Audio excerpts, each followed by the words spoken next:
I'm your brother Abu Taubah, my journey through knowledge. I was born in the 60s, non-Muslim family, a Christian family, a proper Christian family. I was raised up until 1980 going to the church. I learned how to read Hebrew. I read the Bible. I did all those types of things, learning. And I loved the Bible. The stories were amazing. I was too young to understand the concept of Jesus dying on the cross and that type of thing. But there was an attachment to the religion due to the fact that my people were coming from slavery. And so my grandmother was coming out from her mother being a slave, and my mother was the first woman or first person in our family not to pick cotton. So that was a big deal on my mother's side of the family. As for my father's side of the family, we came from a family of knowledge. My fifth grandfather was expert in medicine. And so when the whole North Carolina got sick, he cured them through some medicine that he knew that they didn't have. So they gave him his freedom. So for my father's side of the family, we've been free since the 1800s, early 1800s. And so there was different of attitudes in my house from my father's side and from my mother's side. And this type of difference in the home made me and kept in us a yearn for knowledge, even when we were non-Muslims, in my house, in my parents' house. And it was through my studying and learning more and more about what was real through the Bible and through watching Muhammad Ali on TV and reading the autobiography of Malcolm X, that one day my mother, she came to us and said, she didn't think we were Christian enough. My father was a politician, so he lived in the capital, and he would come 3 times a week, stay home, and then the other times he would be at the capital. And me and my brothers would raise hell in my mother's home. So much so she said, no, you guys have no religion. You guys, you have to have some type of religion. So she wanted my father to take us more and more to the church. And it was on this journey to the church that I accepted Islam. Because as boys, we're looking out the window, we're saying, everybody has a religion? We're asking my father. My mother's the only woman in the house, so we don't believe her. Everything she says, we have to ask my father. And plus, she's from the South, so we think that she's country. We're from the North, we're New Yorkers. She's from Georgia. So we belittled her background. And they were poor folk, and my father's family were rich folk. So anything she said, we would go for confirmation with my father. And as we're looking out the window, driving to the church, there's a big bus off to the side. And this bus is a luxury bus, and there are a whole bunch of people. There's white people, there's Spanish people, there's black people, and there's a mixture of things you don't even know if they're actually black or what. You can't tell. And it's the 79, 80, so everybody's got the dashikis and all the colors. But what attracted me, I was sitting in the front seat, was the smell. I smelled the itr, the oil in the air, or maybe it was bukhur, maybe it was incense. But whatever it was a beautiful Islamic smell, I call it. And I started to look at them, and I said, well, who are those people? What are they? Because they weren't one people. All the other people we saw were one people. But these people were like us right now. Look around. Look around. Everybody's different. There's not 5 people that are the same sitting next to each other. And that's the way it looked with them. And he told me, oh, those are Muslims. So Allah subhanahu wa ta'ala yahdi man yasha. I said, well, I'm one of them. I didn't know about La ilaha illallah. I didn't know about Muhammad Rasulullah. All I knew was that I'm one of those guys. Like that. Inna Allah yahdi man yasha bighayri hisab. Allah guides whoever he wants. Nobody can take account to that. And so my father surprised me by saying, yeah, of course, we're from Africa. Everybody from Africa is a Muslim. I was like, what? You knew? Then why are we going to church? Well, because your mother's father's a preacher. If we don't ever get to church, you're going to get a whipping when you get home. So we went to church. And of course, they had great da'wah. I refused to go in because I have a religion now. And they came out, an old guy came out with long lines. As a child, I remember this. He had a lot of lines on his face. And that intrigued me because that meant he was really old. But he was real slick too. He came out and looked right past me and said, "Oh, I heard you're scared to come in." And so of course I'm saying, I'm not scared to come in. Sure you are. You know? And so we develop a conversation, and he gets me into the church. And we make an agreement that, okay, I'm Muslim, whatever that means, right? What it meant to me was that I don't eat pork and I don't take trash from anybody. Okay? That's what I knew. Muhammad Ali, and the pork thing was pretty well known at that time. There was nothing else. So he gave me a job at the bottom of the church where the old ladies, they make dinners while the service is going on upstairs. And my job was to open up the tables and put the cloth and run to the store if they forgot something while they cooked the fish or the chicken dinner. And at the end of it, I got change. In the 70s, you didn't get paper money if you were a child. Okay? It was always change like that. And I did that until I was 16 years old. Okay? I did that. Every Sunday, I went to church, and I knew I was a Muslim. Didn't know what that meant. But I would go to church on Sunday, do my job downstairs, and then come and go about my business and get my little change. And I was very a guardian to my tables. If some child came and tried to mess up my change, I would torture that child, you know. So they knew not to mess with, you know, my tables, and kept my tables right, and I would get to cut the cake, and that was my thing. When I got home, my father gave me a copy of the Quran, a translation that he had. I didn't know he was hiding these things, okay? But during those days, there was a lot of affinity from black people towards Islam. If they weren't Muslim, they liked Muslims. If they didn't like Muslims, they left them alone. So my father was in between there. He gave me the Mus'haf, and I remember, it wasn't a Mus'haf, it was just a translation. I got a headache from reading it. That's the only thing I remember. It hurt my head. I didn't understand anything. But if you look at those big green Yusuf Ali translation Mus'hafs, now it's like a weight. You know, so it was this big Mus'haf was my book. I put it on my shelf, and I wrapped it in a towel, and I kept it there, okay? Because all he knew to tell me that you had to be clean when you used it. And then he took me to Jummah on Friday. Not to Jummah, I'm sorry. When we got out of school, he took me to the masjid on Friday. It was after Jummah. It was Asr, and I remember the first time I walked in there. There was a guy, his name is Yasin. I learned his name years later. He's a mean guy at Masjid al-Taqwa. He used to stand behind a desk, and he was a great person to be the guard at the door, because he intimidated the mess out of me. "What do you want?" I said, "Nothing." I went back outside. My father was gone. He dropped me off and left. You know, that's how, you know, back then Brooklyn was safe for little children. I knew my way home.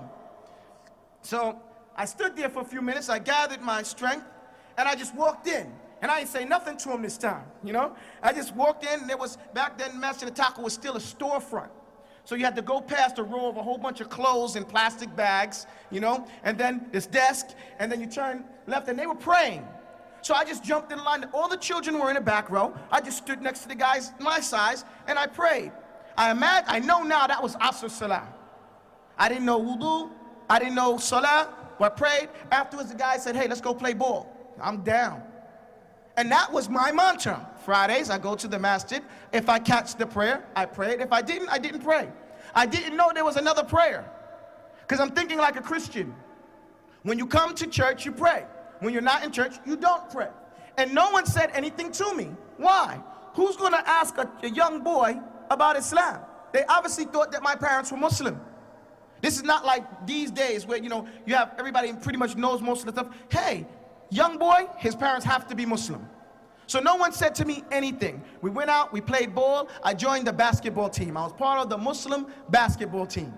And we did the riyadh, and we challenged other masjids, and that's what we did. Never took shahada, okay? Didn't know about praying 5 times a day. Didn't know anything, okay? And on Friday nights, as I was getting older, we would hang out. And I don't know how many times I saw that movie, Muhammad and Umar Mukhtar. Okay, I saw the Muhammad movie because Masjid al-Taqwa would open the masjid for the nighttime for the young guys, and we'd spend the night there sometimes. And they put the DVD, and it was, you know, Muhammad, the Muhammad movie, you know, everybody knows the Muhammad movie, right? If you don't, you need to watch it. I watched it so many times, you know, but that was the only movie we had. But we appreciated that one movie. And then when they got the Umar Mukhtar movie, then we watched that one and we switched it up. But we stayed up all night watching these movies and playing jokes on each other and burning each other with the incense. And, you know, there's things that boys do at that age. And then in the morning we play more basketball and then eventually go home and do your chores. But life with my mother was difficult because my mother was a hardcore Christian. So we're having this difficulty going on. And eventually when I had signed up for the Marine Corps when I was 16. You couldn't join at 16, but I signed up, I took the test. As soon as I turned 17, I joined the Marine Corps. So I was a young 17, which says 9 years, young 9 years. Okay, I was very young. And when I joined, my first act as an adult was to say I was Muslim. And they said, religion? Because my mother said, no, it's not enough that you have religion, you have to have my religion. Okay, so I had to stay there till I did that, and I signed as Muslim. So now I'm Muslim. I still don't know how to pray. I still don't know anything, but I'm happy for my dog tags that say Islam on there, that I'm a Muslim and everything.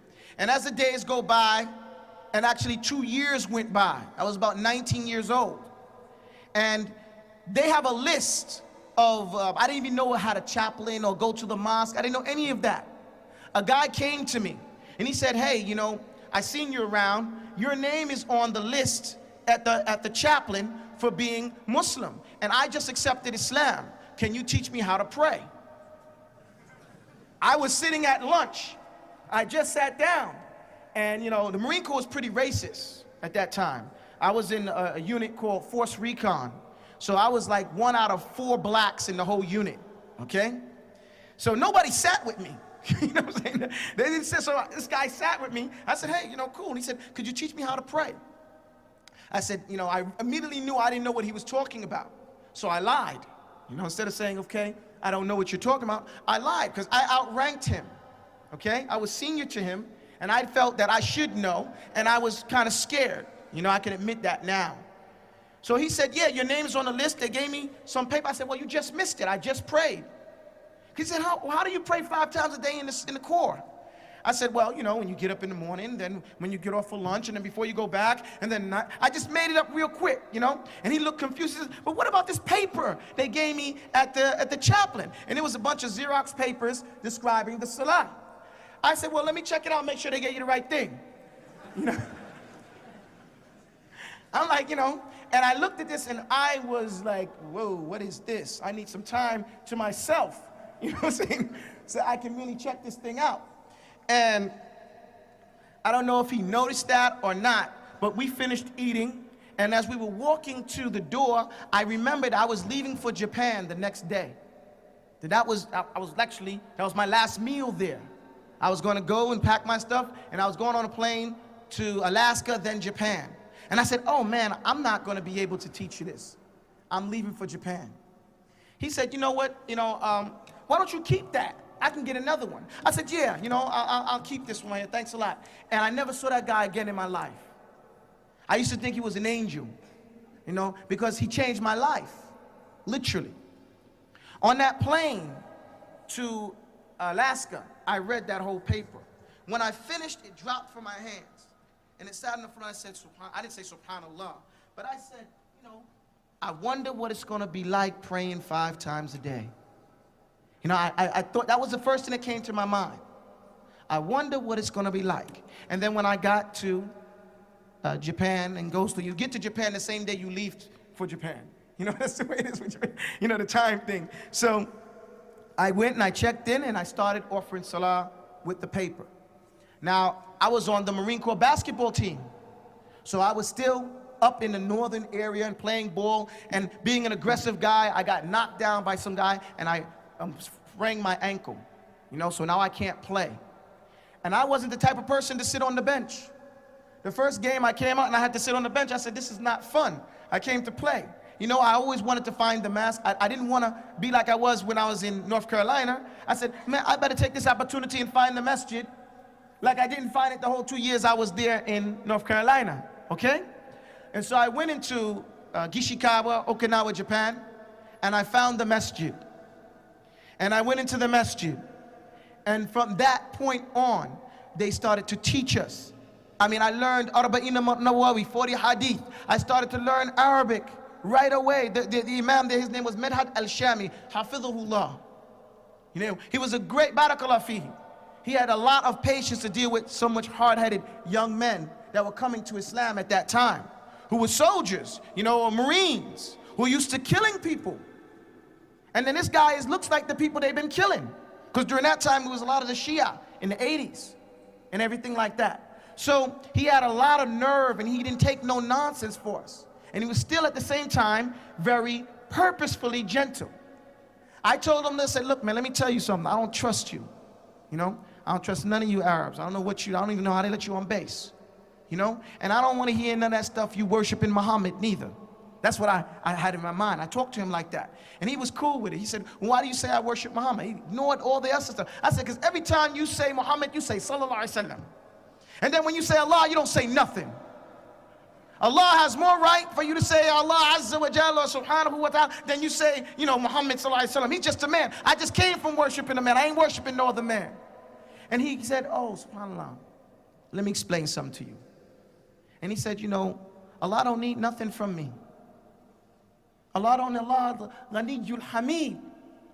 He is free of all need, worthy of all praise. And I thought about that. Wow. I never thought of being rich as being free of all need. Ghani. He said, rather Muhammad sallallahu alayhi wasallam, he is, like you said, just a man. And he is in need of my prayers. I'm not praying to him. I'm praying for him. And I'm praying to Allah.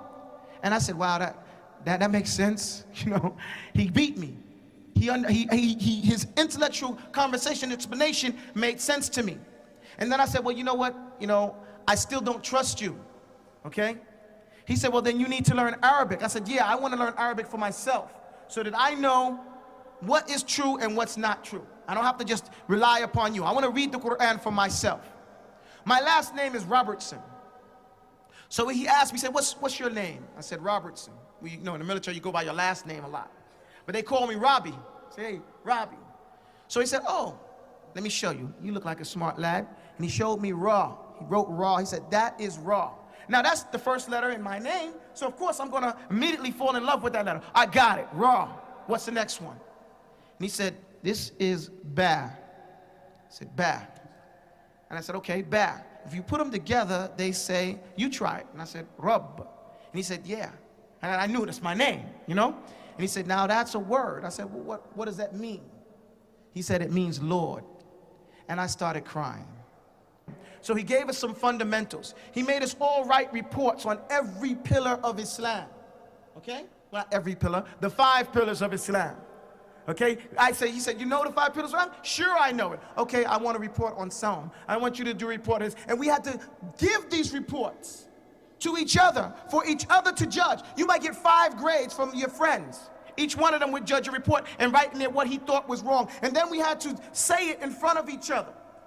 This was our knowledge. This was how our tarbiyah was at that stage. And that gave me a love for the Muslim Brotherhood and for the teachers, the imams. Quiet as it's kept, there's a lot of Muslims in Japan. A lot of Muslims in Japan. And in the 80s, there was a lot more, because people weren't getting their visas to the United States. They were either going to Japan, China, or Russia.